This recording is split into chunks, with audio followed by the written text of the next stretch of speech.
What's up, what's up, what's up? I'm back again. Video 59. Today's video is called Mastery of the Fire Element.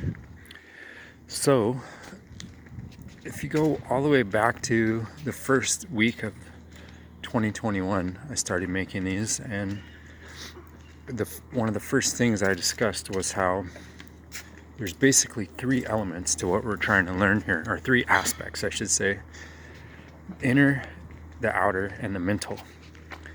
And then all these elemental phases, like understanding those and how they operate, has in all three components. It has an inner component in terms of our physical body and our psyche. It has an outer component in terms of the material world, and it has a perceptual component as well. So this is a good way to really kind of define the basis, and everything that we're learning here can be applied to our actions and the things that we want to achieve. And so for any given action, it has components of these elemental energies that can be used, first of all, harnessed in the outer world through understanding in the inner world and our mentality and our perceptions and so on. So now we get to the question of what is the fire element. So most of us are pretty familiar with the normal manifestations of fire. We understand how it kind of works and what its characteristics are. But from a scientific standpoint, fire is probably the least understood of the elements, for a common person, not necessarily for scientists. But so fire is the state of matter that we would refer to as a plasma. So this is normally, for all the other elements, you have a normal kind of chemistry of the nucleus and the electron shells of an atom.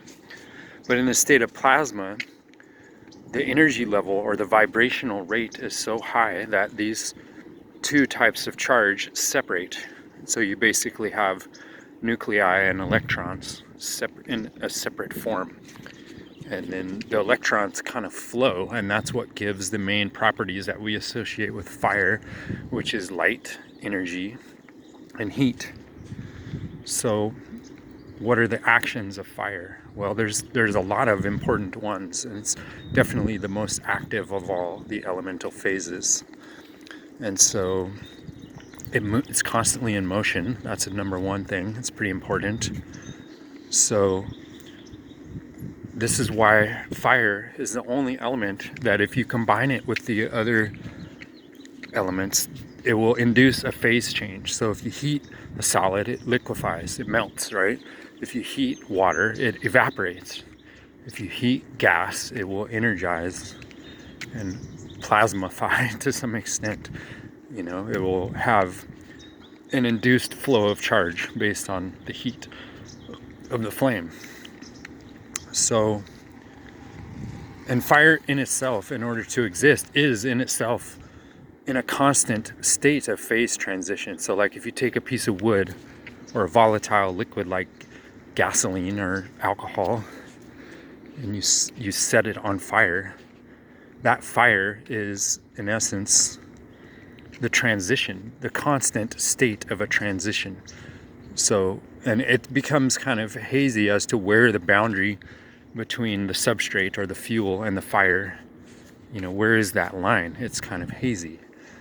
You'd have to have some really special equipment to go and delineate that boundary. So fire is a constant state of energy exchange. So in a laboratory, like in a chemical laboratory, fire is, if anyone's ever taken a real chemistry class, the Bunsen burner is pretty much indispensable in every kind of chemical operation, because you can use it to separate things. Okay, so if you're working with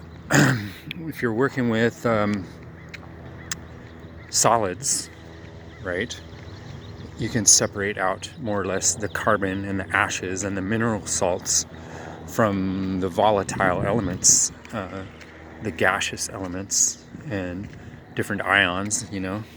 So you can use fire to separate things, and this is important, you know. And most of chemistry really is all about isolating and recombining elements. Coagula et solve, as the alchemists would say. So that's very useful. But like I said, it's always in motion and it's highly unstable, and it always needs a fuel source. Like fire can't, well, I mean, plasma or pure plasma can kind of exist in its own state, but it's what we would consider highly unstable relative to all the other elements. So what is the sort of symbolic nature of this elemental energy? So if you think about there's all kinds of phrases that we use around fire, like, oh, he's on fire. It's like you're doing something so well, you're just unstoppable, you're in motion, you're causing transformation, you're at the peak of your game, you know, you're at peak functionality if you're on fire. Whatever you had was taken from like a solid, stable condition into this totally dynamic condition of motion and action. So a person who is a fire type is very physically active. They have tons of energy and they tend to stir other people up. Like a fire type can come into any scene or any scenario and impart energy, not only their own energy, but they can agitate or excite other people or animals or living things like to a greater state of action. So, but the issue, so with everything, there's always these positives and negatives. So that's kind of a positive aspect. It can be. But the negative is, like I said, fire constantly needs a fuel source. And it consumes whatever it feeds on. You know, it burns it up or chars it or reduces it to ashes. So that's something you always have to be aware of, internally and externally. Like if you're a very fiery person, like you can wear other people out because they can't match your energy level for very long generally. And also you need a constant energy source, you know, to remain in motion all the time. And you know, there's all kinds of ways that you can draw that energy through physical substances like food and drink, you know, or energetically through information. Like I find a lot of fiery, creative people, they need constant influx of information and data because they're always trying to go beyond wherever it is that they're at that moment. They're always trying to go further and take it beyond. And that brings me to another phrase that associates with fire, and that's a trailblazer. So a trailblazer, literally, like, and if you're looking and trying to build a road or a path through some super dense forested area or some swamp or whatever, you know, that's the way they would do things. They would burn a path. So what that says metaphorically is that a fire type or a fiery action is something that takes whatever is there and goes beyond and goes somewhere that's never been gone before. So if we look at the elements of all the ones that we discussed so far, fire is the highest of the material manifestations, and it's kind of right on the boundary of manifestation.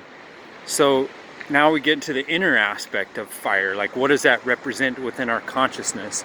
Well, first of all, I associate it with all our nervous activity, like the nerve cells that relay information, and all of our senses go through fire. They transmit through our sense organs, our eyes and ears and taste and touch, and it transmits to our brain so we can process whatever information we're taking in. And so it's got a communication and a sensation aspect to it. And also motion. Every kind of motion is a type of fire. Like if you think about like flexing a muscle or walking, right? You're burning you're burning sugars, you're burning nutrients to take action. It's like consuming internal stores of energy in order to perform those type of actions. So movement, perception, and in terms of our inner landscape, the fire element is all about intuition. And so what is intuition or creativity? To take something there and transform it to a higher level. Like you're taking a pen and paper and making a drawing, or you're taking a musical instrument and creating sound. That's the kind of fiery transition of creation. But intuition, now that word means kind of like an inductive leap. That's how we would describe it in logic, where it's like you take all the information that you have and then you project into the future. You're like, okay, based on all the data that's here, like here's the likely next step of things. And so again, it has this aspect of trailblazing and moving forward into something new. And so there's all kinds of situations in life where you have a certain set of data, you have a certain amount of information about something, but it's incomplete, and all the blanks haven't been filled in. So you have to take what's there and go beyond it to project into the future. And that's not always cut and dry. Like things don't always move in a 1, 2, 3 linear fashion, you know. And so this is where intuition comes in. And again, this can happen, like I was saying yesterday about, you know, playing 10,000 poker hands or 10,000 chess games, you gain a level of mastery. So what that means is you've taken in such a large data set of so many experiences that you can kind of predict and sense or intuit what will come next and what the most likely outcome of some certain scenario is. And see, these all pertain to the fire element and the element of intuition. Now, I was talking with the other elements about different phases of life. And so, you know, we grow up, we learn how to use our bodies, we learn how to interact with others through emotional, you know, empathy and so on. We learn how to engage in commerce and discussion with the air element.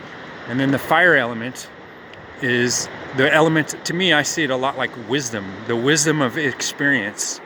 So after you've done all these different types of activity, now you finally, at the very end, get to a sense of purpose. Now that you see the big picture and you've gone through all these phases, now you're like, well, what does it all mean? What's the purpose of it all? You know, because you can satisfy your physical material needs, you know, food and shelter and clothes and all that. You satisfy your emotional needs by finding joy, happiness, love, and so on. You satisfy your thirst for knowledge by gaining information. And then now you're left to the question, what was the whole point of it? Or who am I? Like I have all these physical resources, feelings, and information, but what is the solidifying unitary principle that gives it all context and meaning? What is my purpose here in life? What is my uniqueness as an individual? What is it that I have to offer to the world that is not already present in this kind of synthesis, you know? So we take our resources in terms of physical matter, you know, we take our information and knowledge, you know, we take our sense of aesthetics and tastes, and then we synthesize all that into some type of creative personal activity where we contribute something to the whole. And just like the fire, like we're taking the inert matter of the world and we're energizing it and activating it into motion and change and creativity. So the negative side of the fire elements, like I said, is it's very consuming, and also it's very fast moving, and it can wear people out, and it can confuse them and go beyond and agitate. Most people are completely static in nature. They don't like change. They're like little habit creatures, you know. They don't really they get confused easily by these kinds of things. and they don't like that in a lot of cases. So the issue with the fire type can be a lack of empathy and a lack of patience, because they're always ready to go. They want to move forward. They're ready, and a lot of other people aren't. They want to conserve what they have. So that's the lesson.